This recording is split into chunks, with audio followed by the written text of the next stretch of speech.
At nagsinungaling ka sa akin, Tay. Kung hindi ka nagka-amnesia, nasa ka ng mga panahon na yan. At ang tagal mo nawala. Patawarin mo ko, anak.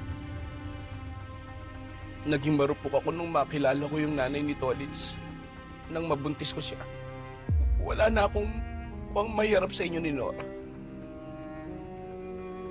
Hindi na ako nagpakita sa inyo. Doon ako nanirahan sa Cebu kasama yung pangalawang pamilya ko.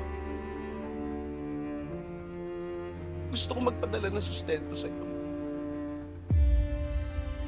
Kahit pa paano, mabawasan yung atraso ko sa inyo. Pero malas ako sa trabaho at lagi hindi tumatagal. Kaya nag-isip ako ng shortcut, ng mas madaling paraan. At doon, nalulung ako sa sabong.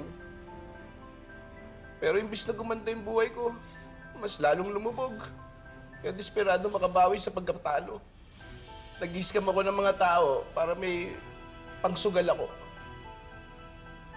Kaso yung huling inututan ko, parte pala ng sindikato. Hinanting nila ako. Wala na akong magawa kundi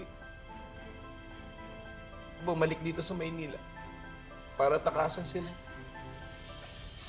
Paano mo natin gawin sa akin ito, Tay? Yan. Sinamantala mo ang pangungulila ko sa ama. Niloko mo ako. Patawarin mo ko. Akala ko bumalik ka sa amin.